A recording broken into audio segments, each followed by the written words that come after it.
A single mother was forced to give up her baby's milk. But what happened next stunned an entire community. No one noticed her at first. Under the harsh lights of a crowded supermarket, Eleanor Vance clutched a worn wallet in her trembling hands. At just 27, she carried the weight of the world alone. Her daughter Daisy needed a special formula, one Eleanor could barely afford. As the cashier announced the total, her heart sank. "I'm sorry. I have to put this one back." With tears burning her eyes, she slid the can of formula back across the counter, whispering an apology no mother should ever have to make. Behind her, impatience filled the air. But what Eleanor didn't know was that a stranger was watching. A man whose next decision would alter not just her night, but the course of her entire life. Imagine this: a billionaire, hiding in plain sight, spots a desperate mom, and decides to change everything. Keep listening to Real Life Story, because this twist will leave you speechless. A single can of formula stood between a mother's promise and utter defeat. Eleanor Vance knew the price down to the last cent before the cashier even scanned it. But knowing the cost and accepting the reality were two very different battles, and today she was losing. The giant fluorescent lights of the Mega Mart hummed a low buzzing song.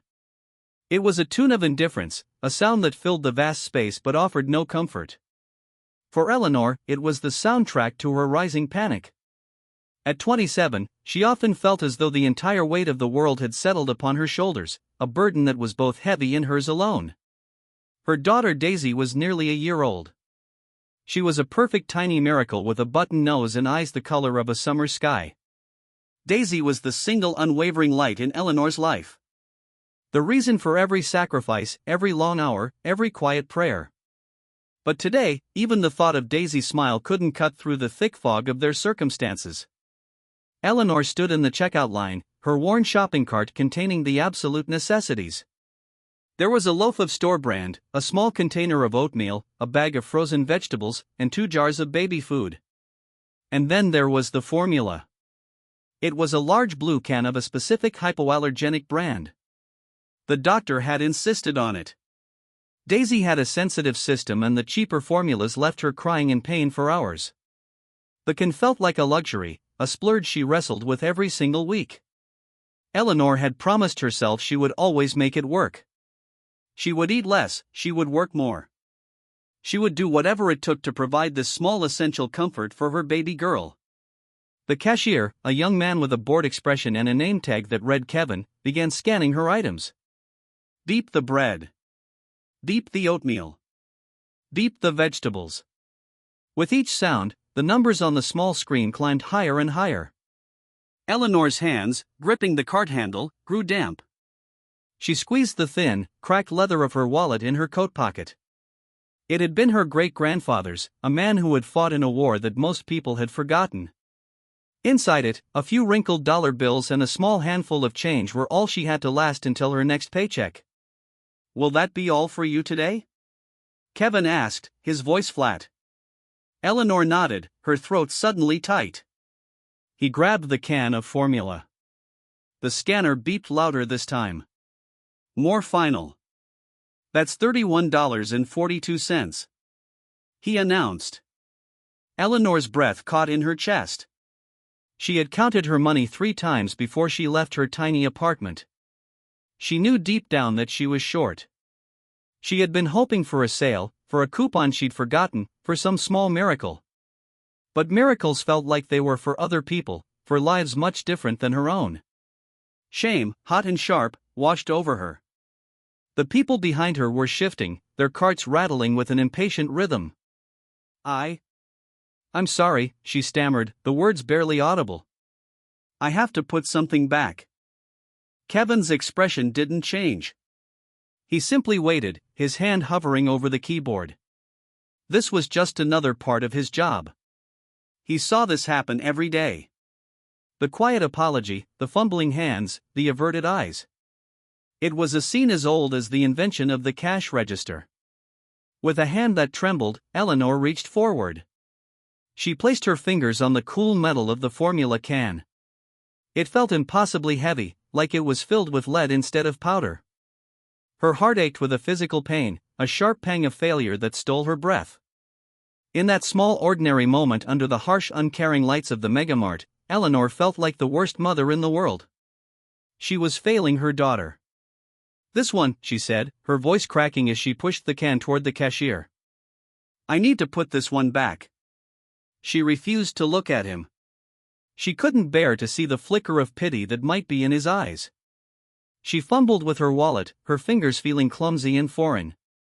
She could feel the stares of the other shoppers, a wave of silent judgment that made her wish the polished linoleum floor would crack open and swallow her. A few yards away, pretending to examine a display of organic juices, stood James Caldwell. To anyone who glanced his way, he was just a man in a simple but well-made gray coat. He was in his late 30s with thoughtful eyes and a quiet air of authority. But James was much more than that. He was a titan of the tech industry, a billionaire whose innovations were in homes and offices all over the world. His face occasionally appeared in financial magazines, though he hated the publicity and did everything he could to avoid it. Clutching his hand was his 5-year-old daughter, Sophia. She was a small girl with her father's serious eyes and a head of curly brown hair. Sophia was the center of James' universe. She was the anchor that kept him grounded in a life that was often filled with unimaginable wealth and a profound crushing loneliness. They were in the store for a simple, almost silly reason. Sophia had decided that only one specific brand of organic apple juice would do, and that brand was only sold at Megamart. James' personal assistant could have had a truckload of the juice delivered to their home with a single text message. But Sophia had looked up at him with her big pleading eyes and said, "I want to go with you, Daddy." And James, a man who built empires but was powerless against his daughter's wishes, had agreed immediately. He had been watching Eleanor for a few minutes. He was a silent observer of her quiet, desperate struggle. He noticed the way her hands trembled as she clutched her wallet. He saw the flicker of shame that crossed her face as the total was announced. He had seen poverty, of course. He donated millions to charities that worked to fight it. He sat on boards and attended fundraisers. But it was always an abstract concept, a problem to be solved with data and dollars. He had never seen it this close. He had never witnessed its raw, personal, and heartbreaking reality. He saw her slide the can of formula across the counter. And in that moment, something deep inside his chest, a part of his heart he thought had gone dormant long ago, stirred with a feeling he couldn't immediately identify. It was more than just pity. It was a strange and powerful ache of compassion. "Daddy," Sophia whispered, pulling on his coat. "Why does that lady look so sad?" James looked down at his daughter's innocent, questioning face. How could he possibly explain the harsh unfairness of the world to a child who had never wanted for anything? How could he explain that some mothers had to choose between feeding themselves and buying the right food for their babies? "She's just having a difficult day, sweetie," he said, his voice soft and low. He watched as Eleanor paid for her few items. Her shoulders were slumped as if carrying a great weight. She took her single plastic bag, her head bowed low, and walked toward the exit. She moved like a ghost, a shadow trying to be invisible in a world that had already overlooked her. And in that moment, James Caldwell, a man who could buy anything he desired, made a decision. He was not going to let this woman, this stranger, disappear into the night. He was not going to let her carry that burden alone. He didn't know exactly why. He just knew with a certainty that settled deep in his bones that he had to do something. Here's where it gets insane: this random act wasn't random at all. A secret from World War II was about to connect them forever. Stay with real life story, you won't believe what happens next. He knelt down to Sophia's level. "Sweetheart, I need you to wait right here with Mr. Henderson for just a minute," he said, nodding toward the store's security guard at the entrance. The guard, a kind-faced man who was discreetly on James' personal payroll for times like this, gave a small nod. Sophia trusted Mr. Henderson, so she agreed without a fuss. James walked with a new sense of purpose back to the checkout lane. He picked up the can of formula Eleanor had left behind. He also grabbed a few other things from the nearby aisles. A warm rotisserie chicken, a bag of fresh apples, a loaf of artisan bread, and a box of Sophia's favorite cookies. He paid for everything in cash, then walked out of the store into the chilly evening air. His eyes scanned the vast, brightly lit parking lot, searching for the sad young woman with the weight of the world on her shoulders. He found her at a bus stop on the far edge of the lot. She sat on the cold metal bench, her small grocery bag at her feet. She was staring off into the distance, her expression lost in empty. She looked so small against the vast dark expanse of the parking lot. He approached her carefully, his footsteps quiet on the pavement. He didn't want to frighten her. "Excuse me," he said, his voice softer than he'd intended. Eleanor jumped, startled. She looked up and her eyes widened in confusion. She saw a tall, well-dressed man holding 2 grocery bags. Her first thought was that he was from the store, that she had somehow done something wrong. "I think you might have forgotten this," James said gently, holding out the bag that contained the can of formula. Eleanor stared at the can, then back at the man's face. A fresh wave of embarrassment washed over her, and her cheeks burned. I didn't forget it," she said, her voice quiet but firm. "I couldn't afford it." "I know," James said, and his voice kind. "That's why I bought it for you." Eleanor was stunned into silence. She looked at the man at the sincere concern in his eyes. There was no pity there, only a quiet understanding. She didn't know what to say. In her life, kindness from a stranger was not something she had ever encountered. It felt foreign, suspicious. "I can't take that," she finally said, her pride rising up like a shield. It was the only thing she had left. "Please," James said, his voice earnest. "It's just some formula. Your daughter should have it." He glanced at the small pink diaper bag sitting next to her on the bench. "You have a little one, right?" Eleanor nodded, a lump forming in her throat. "Her name is Daisy." "That's a beautiful name," James said, a small, genuine smile touching his lips. "I have a daughter, too. Her name is Sophia. She's 5. He extended the bag to her again. "Please think of it as a gift from one parent to another." Eleanor hesitated. Her pride was at war with the fierce, protective love she had for her daughter. Daisy needed that formula. In the end, it wasn't a choice at all. Her daughter's well-being was the only thing that mattered. With tears clouding her vision, she reached out and took the bag. "Thank you," she whispered, her voice thick with an emotion she couldn't name. "I don't know how to thank you." "You don't have to," James said. "But it's cold out here and that bus can take a while. I'd be happy to give you a ride home. My car is just over there." He gestured toward a sleek, dark gray car parked in a nearby spot. It was understated, but clearly expensive. A driver stood patiently by its side. Eleanor was completely overwhelmed. The formula was one thing. A ride home in a car that likely cost more than she made in 5 years was another. "Oh no, I couldn't possibly," she said, shaking her head. "The bus should be here soon." "Really, I insist," James said, his tone gentle but firm, leaving no room for argument. "It's getting dark." "It is no trouble at all. Let me help you with your bag." Before Eleanor could protest again, he reached down and picked up her other grocery bag. His fingers brushed against hers for a brief second, and a strange, unexpected warmth shot up her arm. She looked at him, then really looked at him for the first time. She saw past the expensive coat and the confident demeanor. She saw the faint lines of exhaustion around his kind eyes. She saw a hint of a deep-seated sadness that even his gentle smile couldn't completely hide. He wasn't just a rich man playing the part of a good Samaritan. There was something more to him, something she couldn't quite understand. Feeling as though she were in a dream, she allowed him to lead her toward the car. The driver, a professional man with a stone-like expression, opened the back door for her. The interior of the car was another world entirely. It was quiet and warm, and it smelled of clean leather and something else she couldn't identify, the subtle scent of wealth. It was both comforting and deeply intimidating. James retrieved Sophia, who climbed into the back seat and looked at Eleanor with wide, curious eyes.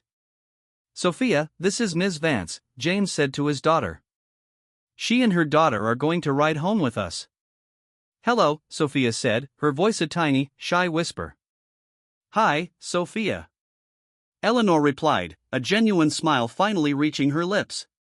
It's very nice to meet you. The ride to Eleanor's apartment complex was mostly silent, but it wasn't awkward. James asked for her address and she gave it to him, feeling a fresh pang of shame as she pictured her worn-down building in a part of town he had probably never driven through. But James didn't react. He simply gave the address to his driver and then engaged Sophia in a quiet game of I Spy, his voice a low, soothing murmur. Eleanor watched them. She saw the obvious deep love between the father and his daughter. It was a beautiful thing to witness. And yet she still saw that profound loneliness in his eyes. A loneliness she recognized because she felt it in her own heart every day. When they pulled up in front of her building, a plain 3-story brick structure with cracked concrete steps, James insisted on carrying her bags to her door. You've already done so much, Eleanor protested weakly. I can manage from here. I'm sure you can, he said with a small smile. But I'd like to help. His quiet authority was impossible to argue with. He followed her up the 2 flights of stairs. The hallway was dimly lit by a single flickering bulb, and the air smelled of old carpets and cooking odors. It was a world away from the clean, quiet interior of his car. When they reached her apartment at the end of the hall, she fumbled in her pocket for her keys, her hands still shaking slightly. She was intensely aware of the peeling paint on her door, the worn-out welcome mat, the general shabbiness of her surroundings. She finally got the door open, and a happy gurgle came from inside from a playpen in the corner of the small living room. Daisy pushed herself up, her face lighting up at the sight of her mother. Mama, she babbled. Eleanor's heart swelled. All the shame and embarrassment of the evening melted away. She scooped her daughter into her arms, burying her face in Daisy's soft hair. She was home. She was safe. This was all that mattered. She turned to James, who was standing in the doorway, a thoughtful, unreadable expression on his face. This is Daisy, Eleanor said, her voice soft. James smiled, a real, warm smile that completely transformed his face. She's perfect, he said.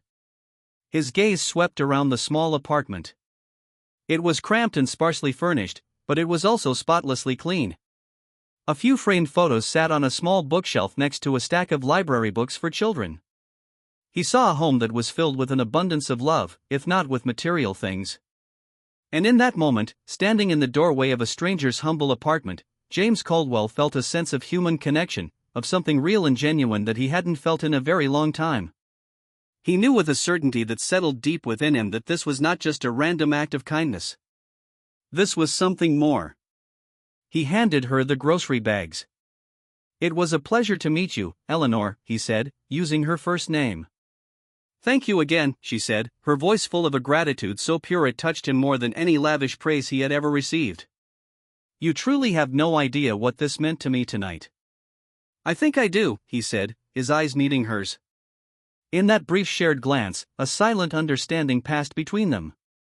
It was a moment of recognition, a shared humanity that bridged the vast unspoken gap between their 2 worlds. He left her then, walking back down the dimly lit stairs and out into the cool night. As his car pulled away from the curb, a strange and unfamiliar feeling blossomed in his chest. It felt like hope. He didn't know it yet, but that chance encounter in a grocery store, that simple can of formula, was not an ending. It was the beginning of a story that would change both of their lives in ways neither could ever have imagined. But wait until you hear the secret that ties their families together across generations. This is where real-life story gets truly unbelievable. The days following the encounter at the Megamart felt different for Eleanor. The oppressive gray fog of despair that had become her constant companion seemed to have lifted, even if just a little. It was replaced by a sliver of light, a warmth that had less to do with the charity she had received and more to do with the simple, undeniable fact that someone had seen her. In a world that had made her feel invisible, a stranger had looked at her and seen a person, a mother, a human being worthy of a moment of kindness. That night, after putting Daisy to bed, Eleanor sat in her small, quiet living room. The can of formula stood on her kitchen counter, a silent testament to the strange and surreal evening. She made herself a cup of tea and held the warm mug in her hands, replaying the entire event in her mind. The man's name was James. His daughter's name was Sophia. That's all she knew. She would likely never see him again. He was a ship passing in the night, a brief, bright light in her vast, dark sea. And yet, his act had done more than just provide for Daisy's immediate needs. It had sparked something within Eleanor, a dormant ember of hope that she thought had long since turned to ash. For months, she had been trapped in a cycle of survival. Wake up, get Daisy ready, drop her at the sitter's, work a grueling 8-hour shift at the diner, pick Daisy up, come home, cook, clean, sleep, and repeat. Her job paid just enough to keep a roof over their heads and a little food on the table. There was never anything left over. There was no room for dreams, no space for anything beyond the crushing weight of the present moment. But now a new thought began to take root in her mind. It was a fragile, tentative idea, but it was there nonetheless. She deserved more. Daisy deserved more. Her great-grandfather, Sergeant Michael Vance, had fought for a country that promised opportunity. He had been a hero, a man of courage and principle. She had his photograph on her bookshelf, a young man in a crisp uniform, his eyes full of a fierce, unwavering resolve. She had grown up on stories of his bravery. What would he think of her now? Barely scraping by, too afraid to even hope for a better life. The next morning, Eleanor woke with a new sense of determination. She made Daisy breakfast, her movements more purposeful, her spirit lighter. While Daisy napped, Eleanor didn't turn on the television to numb her exhaustion. Instead, she sat down at her small, wobbly kitchen table with a pen and a piece of paper. She began to write down her skills. She was a hard worker. She was reliable. She was good with people. Before Daisy was born, she had worked as a receptionist at a small law firm. She had been good at it. She was organized and efficient. But the pay had been too low to cover childcare, so she had been forced to leave. She pulled out the local newspaper and began circling classified ads. She searched for jobs online using the slow, spotty Wi-Fi from the coffee shop downstairs. Most required a degree she didn't have or experience. The familiar wave of discouragement began to creep in. But this time, Eleanor pushed it back. She wouldn't give up. Not today. She found an ad for an administrative assistant at a local community center, one that helped support veterans and their families. The pay was slightly better than the diner, and the hours were more regular. But more than that, the work felt meaningful. It felt like something her great-grandfather would have been proud of. With a deep breath, she began to craft a resume, her first in over 2 years. Meanwhile, across town in a sprawling minimalist mansion overlooking the city, James Caldwell was also finding it difficult to forget the encounter at the Megamart. His life was a carefully curated world of boardrooms, investment portfolios, and high-stakes negotiations. It was a world of immense privilege and profound isolation. His wife Isabella had passed away 3 years earlier, leaving a void in his life that no amount of success or wealth could ever fill. Sophia was his anchor, his reason for being. But the day-to-day work of raising a child was largely handled by a team of nannies and housekeepers. He was a father, but he often felt more like a CEO in his own home. The image of Eleanor in the grocery store was burned into his memory. He saw her quiet dignity, the fierce pride in her eyes, even as she was forced to make an impossible choice. He saw the overwhelming love she had for her daughter, a love so powerful it was almost a physical presence in her small, clean apartment. He had felt more human in those 10 minutes in her hallway than he had in the last 3 years of sterile boardrooms and empty charity galas. He found himself thinking about her throughout the day. During a conference call with his international team, he stared out his floor-to-ceiling window and wondered if she had found a job yet. While reviewing financial projections, he pictured Daisy's bright, happy face and Sophia's shy smile. He felt a pull, a strange and insistent need to know that she was all right. This was new for him. He was a man who solved problems with logic and capital. He wrote checks. He funded initiatives. He did not get personally involved in the lives of strangers. But Eleanor didn't feel like a stranger. He felt as though he had seen a part of her soul, a glimpse into a life of quiet struggle and profound love that resonated with a deep, unmet longing in his own. He wanted to help her, but he knew he had to be careful. He had seen the pride in her eyes. The last thing he wanted to do was to offend her or make her feel like a charity case. A simple handout would be an insult to her strength. He did something he rarely did. He used his vast resources for a personal inquiry. He asked his head of security, a trusted former FBI agent named David, to discreetly find out more about Eleanor Vance. He didn't want a full investigation, just some basic information. He needed to know that she and Daisy were safe. He told himself it was just a loose end, a need for closure. But deep down, he knew it was more than that. A day later, David placed a thin manila folder on James' large glass desk. "Here's the information you requested on Ms. Eleanor Vance, sir," David said, his voice neutral. James opened the folder, a strange sense of apprehension twisting in his gut. Inside there were a few sheets of paper. Her address, her previous employment history, her lack of any criminal record. It was all very ordinary. And then he saw it. A short paragraph about her family. She was the great-granddaughter of Sergeant Michael Vance. James's breath caught in his throat. He knew that name. His own grandfather, Corporal Thomas Caldwell, had served in the same infantry division during the war. He had spoken of Sergeant Vance with a tone of reverence and awe. Michael Vance was a legend in their unit, a man who had single-handedly saved his entire platoon during a brutal, forgotten battle. Thomas had been one of the men he saved. He had owed his life to Eleanor's great-grandfather. James leaned back in his chair, his mind reeling. This was not a coincidence. It couldn't be. It felt like a message from the past, a thread of connection that stretched across generations, linking his family to hers. His grandfather had spent the rest of his life feeling an immense debt of gratitude to Michael Vance, a debt he had never been able to repay. And now James had stumbled upon his great-granddaughter, a young woman struggling to make ends meet in the checkout line of a grocery store. The vague desire to help her solidified into an unshakable resolve. This was no longer just about a random act of kindness. This was about legacy. It was about honor. It was about repaying a debt that his family had carried for over 70 years. But how? He couldn't simply show up at her door with a check that would cheapen the memory of their grandfather's shared sacrifice. He needed to find a way to help her that would give her a hand up, not a handout. He needed to create an opportunity, not an obligation. He spent the rest of the day in a state of deep thought. He canceled his afternoon meetings. He ignored the incessant pinging of his email. He looked at the photo on his desk, a picture of him and Sophia at a park, their faces bright with laughter. He thought about the kind of man he wanted to be in his daughter's eyes. He didn't want to be just a name on a building or a figure in a magazine.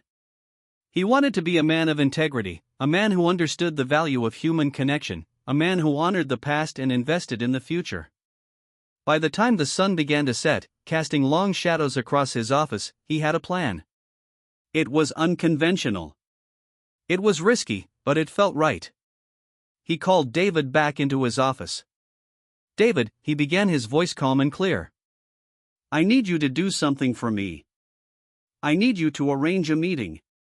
A week later, Eleanor received a phone call. It was from the Veterans Community Center where she had applied for the administrative assistant position. They wanted her to come in for an interview. Eleanor's heart leaped with a hopeful, fluttering excitement. She spent 2 days preparing.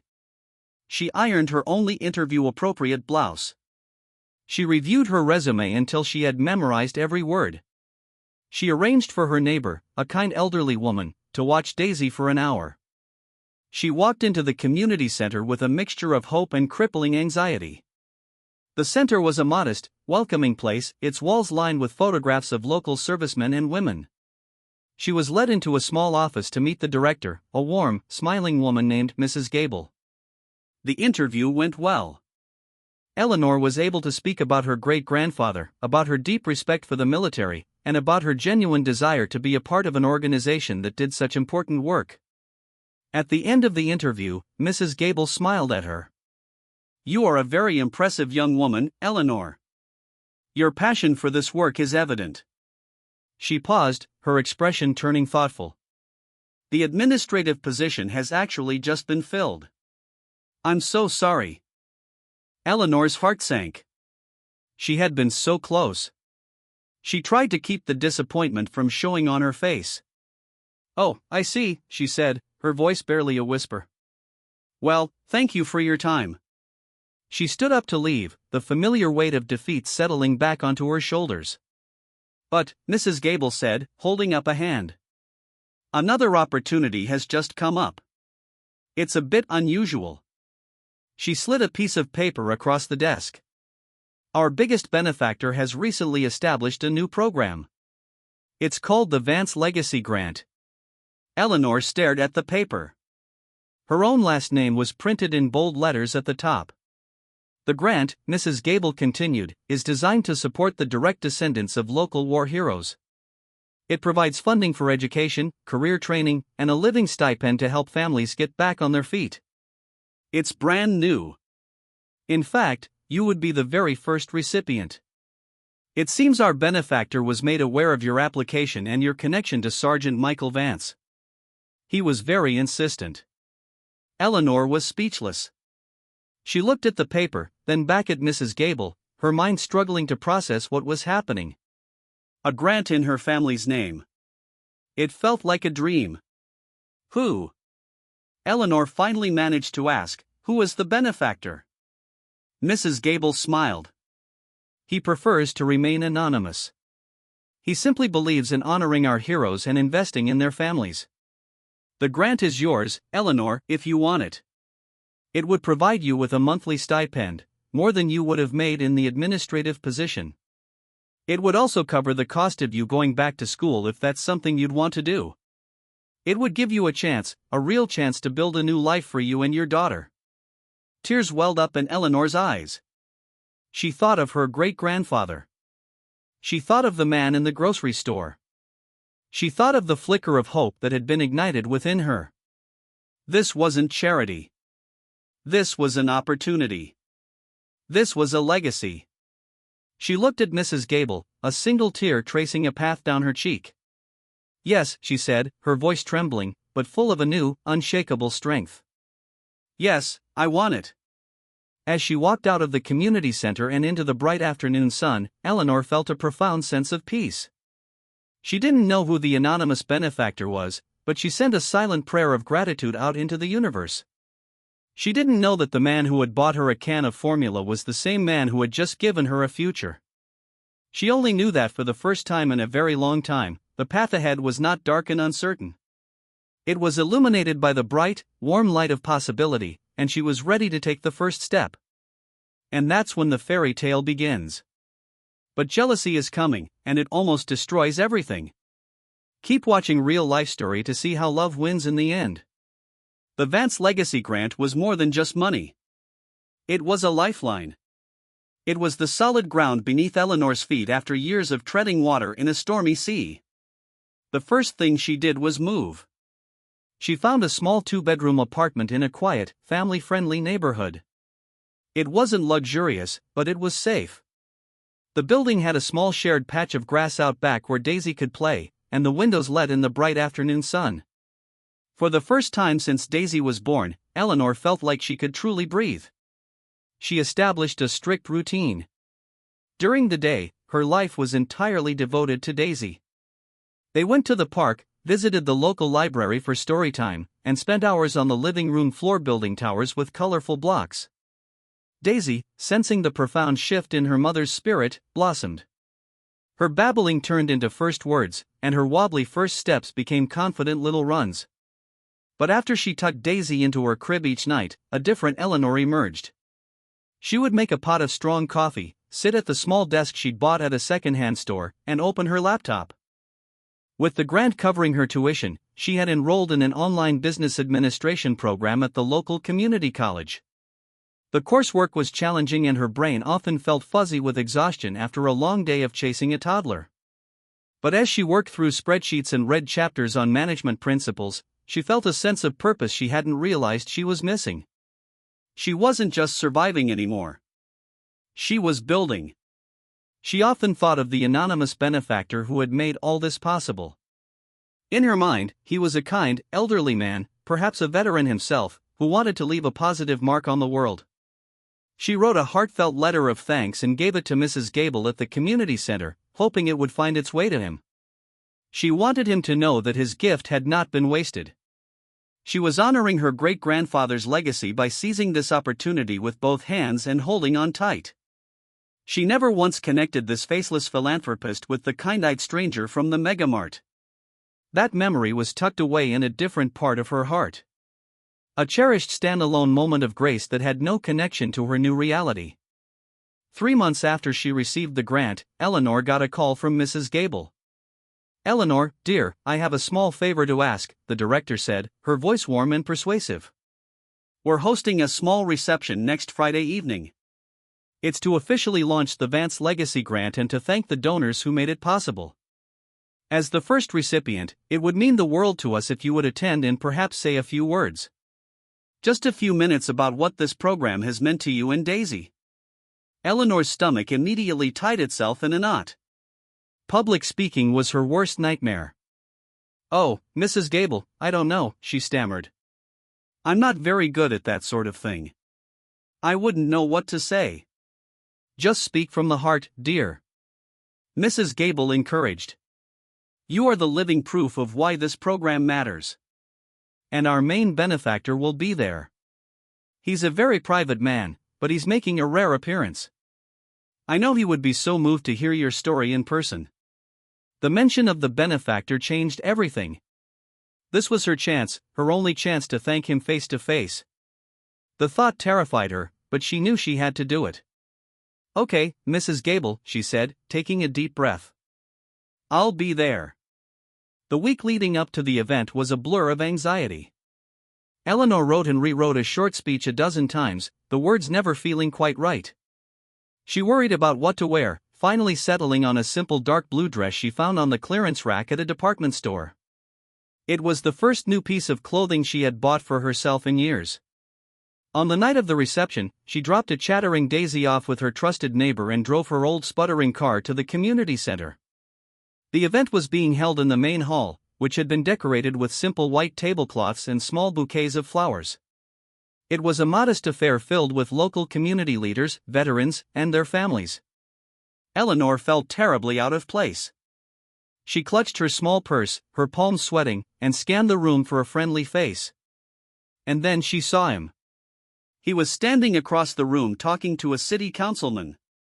He was wearing a perfectly tailored dark suit, but he had the same quiet, thoughtful expression she remembered so clearly. It was James, the man from the grocery store. Her heart gave a sudden, powerful lurch, a mixture of shock and a strange, unbidden flutter of excitement. What was he doing here? Was he a donor, a volunteer? He must have felt her eyes on him because he turned his head and his gaze met hers across the crowded room. A flicker of recognition crossed his face, followed by a slow, gentle smile that made her feel, for a moment, as if they were the only two people there. He excused himself from his conversation and began to make his way toward her. With every step he took, Eleanor's mind raced. The pieces of the puzzle, pieces she hadn't even known existed, began to click into place with a dizzying speed. A major benefactor who preferred to remain anonymous. A man who was making a rare public appearance, a program named after her own family. It couldn't be. The idea was too impossible, too much like a fairy tale. "Eleanor," he said as he reached her, his voice just as kind as she remembered. "It's so good to see you again." "James," she breathed, her voice barely audible. "What are you doing here?" "I could ask you the same thing," he said, his smile widening slightly. "Though I think I might have an idea." Just then, Mrs. Gable bustled over to them, her face beaming. "Ah, I see you two have met. Eleanor, this is Mr. James Caldwell. He's the man I was telling you about. The man we all have to thank for the Vance Legacy Grant." The world seemed to tilt on its axis. Eleanor stared at James, her mouth slightly agape, unable to form a single word. It was him. The man who bought her formula was the same man who had given her a future. All this time it had been him. The two separate acts of kindness that had so profoundly changed her life were not separate at all. They were two parts of the same incredible story. "You," she finally whispered, her eyes wide with disbelief. James's expression softened. He could see the storm of emotions on her face, the shock, the confusion, the gratitude. Maybe we could step outside for a moment, he suggested gently. It's a little quieter. He led her through a side door onto a small empty patio. The cool night air was a welcome relief. For a long moment, they stood in silence, the muted sounds of the reception drifting through the open door. I don't understand, Eleanor said, her voice trembling slightly. Why? Why would you do all of this? James leaned against the brick wall, his hands in his pockets. He looked up at the star-filled sky before turning his gaze back to her. It's complicated, Eleanor, but it started a long time ago before either of us were born. My grandfather was Corporal Thomas Caldwell. He served in the same division as your great-grandfather. He told her the story. Then he told her about the battle, about Sergeant Michael Vance's incredible bravery, about how her great-grandfather had saved his grandfather's life and the lives of a dozen other men. My grandfather never forgot that day, James said, his voice low and full of emotion. He spent his whole life feeling a debt of gratitude he could never repay. He taught me that we have a responsibility to honor the people who came before us to carry their legacy forward. When I saw you in the store that night, I didn't know who you were. I just saw a mother who needed a little help. But later, when I found out you were Michael Vance's great-granddaughter, I knew it wasn't a coincidence. It was a chance for my family to finally honor the debt we owed yours. Eleanor listened completely captivated. The story washed away any feelings of shame or obligation she might have had. This wasn't charity. It was something deeper, something sacred. It was a bond forged in the crucible of war, an echo of heroism that had reached across the decades to touch her own life. My whole life, I've heard stories about him, Eleanor said, her voice thick with unshed tears. He was just a picture on a bookshelf. A legend. You've made him real for me. Thank you. You're the one building the legacy now, Eleanor, James said, his voice sincere. You're taking this opportunity and creating a future for you and Daisy. That's the greatest honor you could pay him.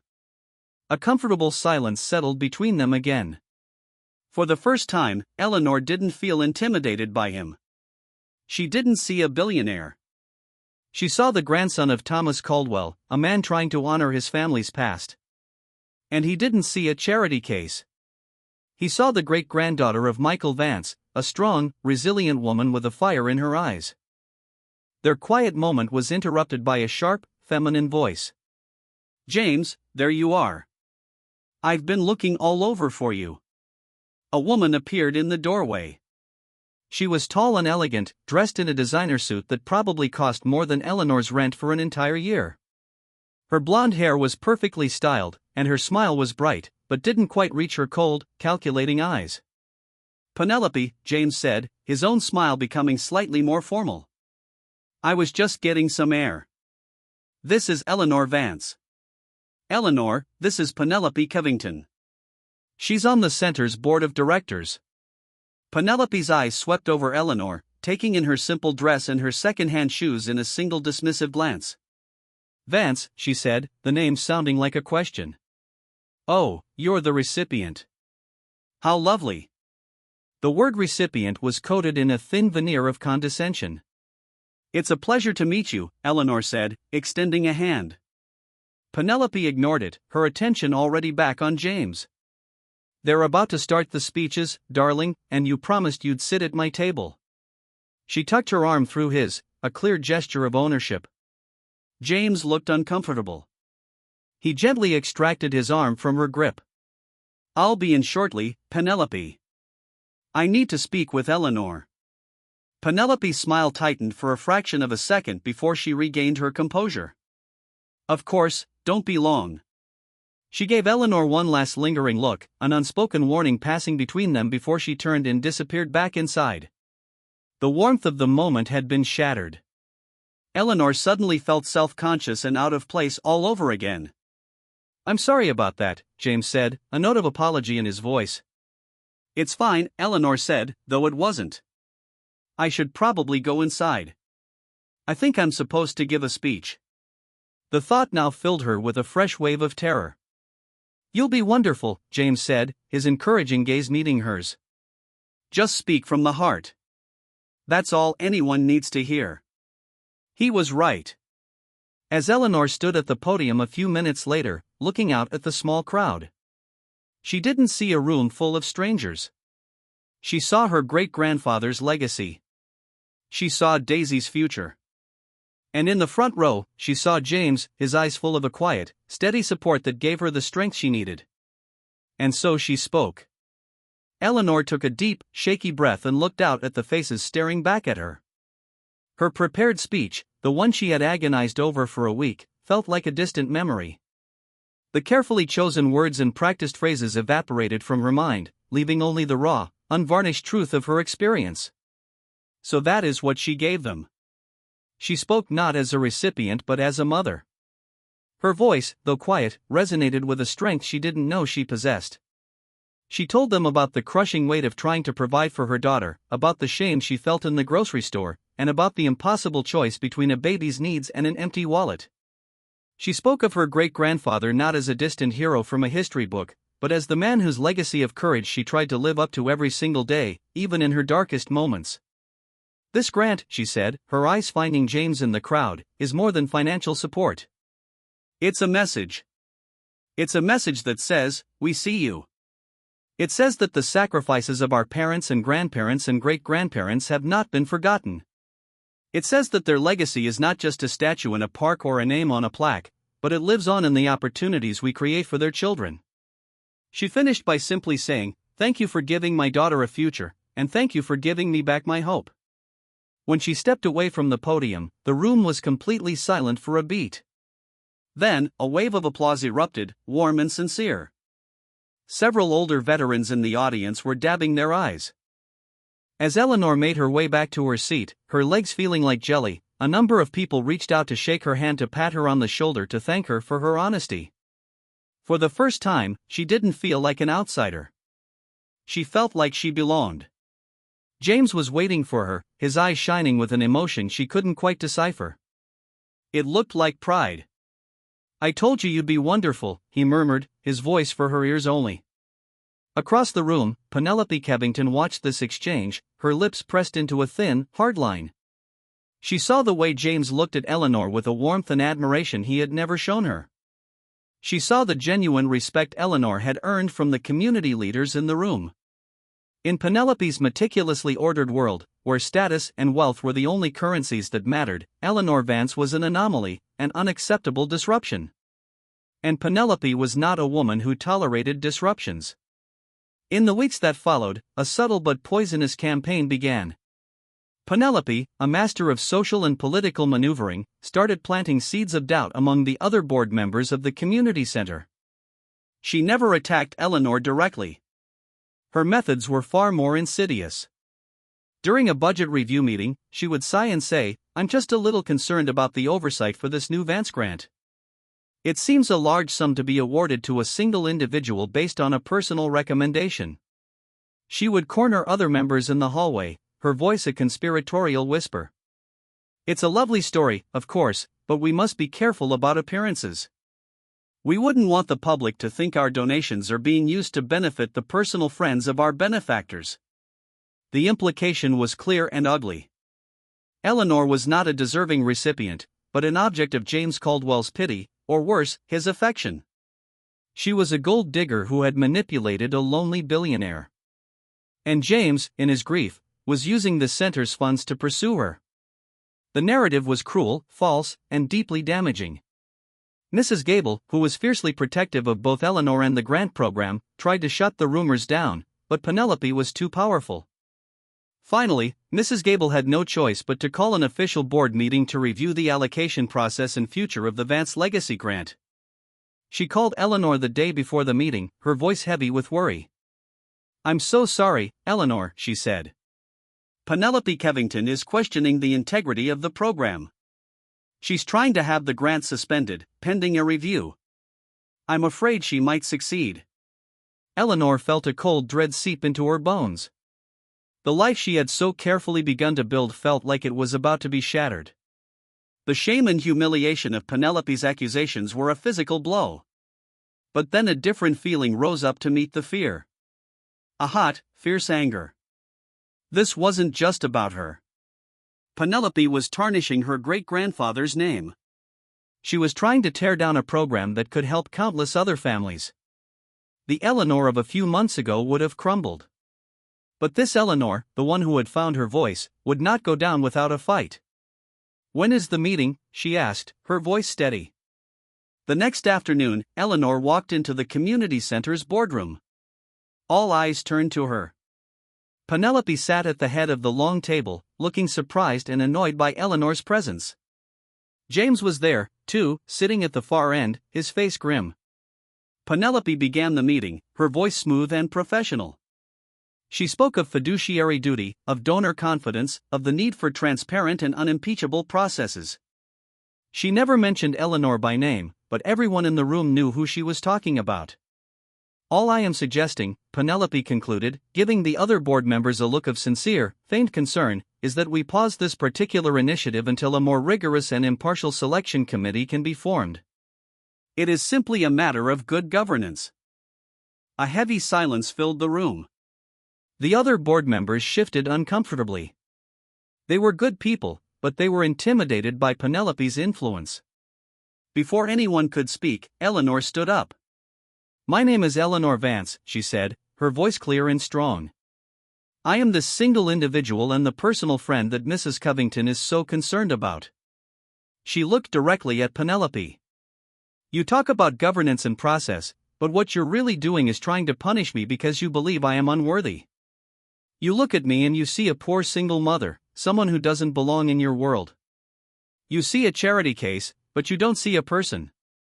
You don't see a great-granddaughter who is trying to honor a hero's legacy." She turned to the rest of the board.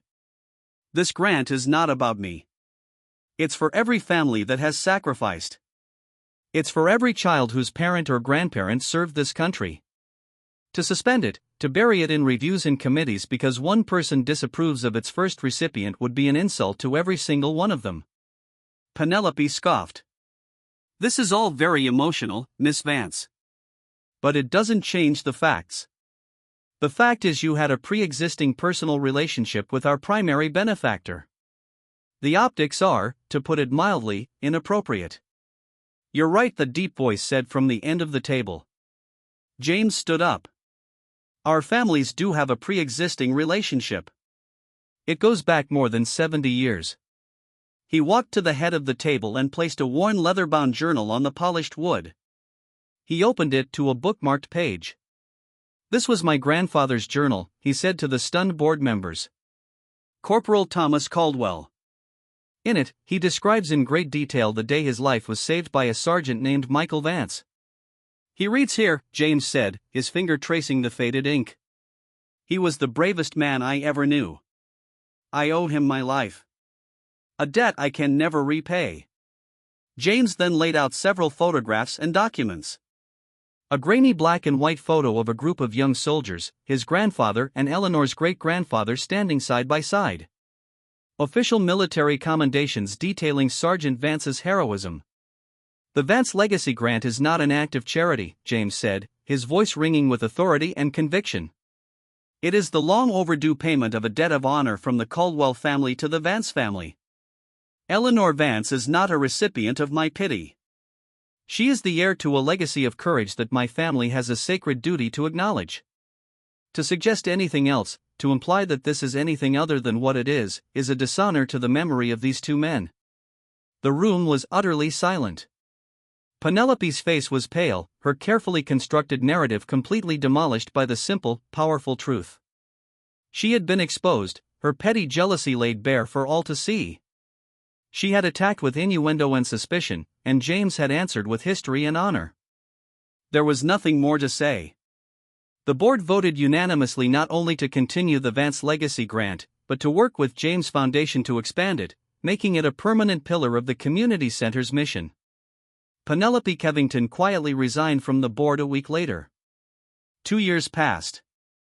The world kept turning. But for Eleanor, everything had changed.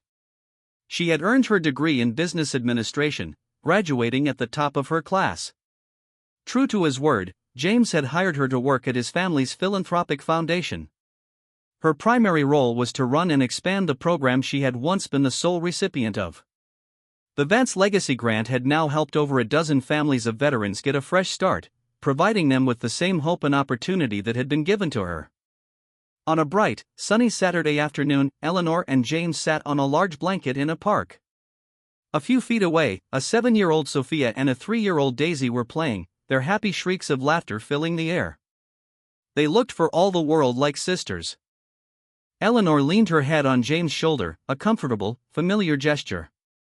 Their relationship had grown slowly, organically, built not on grand romantic gestures, but on a foundation of shared values, mutual respect, and a deep, quiet understanding. He had become her partner, her confidant, her family. "You know," Eleanor said, watching Daisy chase a butterfly, "I still sometimes think about that woman in the grocery store. The one who was so lost and scared." James wrapped his arm around her, holding her close. "I think about her, too," he said softly. "And I think about the man who was so lonely he had forgotten what real connection felt like." He looked from the girls' smiling faces to the confident, peaceful woman beside him. "You didn't just build a new life for yourself, Eleanor. You built one for me, too. You reminded me what legacy truly means. It isn't about the money you leave behind. It's about the lives you touch." She turned and smiled at him. A smile full of a love that was as steady and as true as the legacy their grandfathers had forged so many years ago.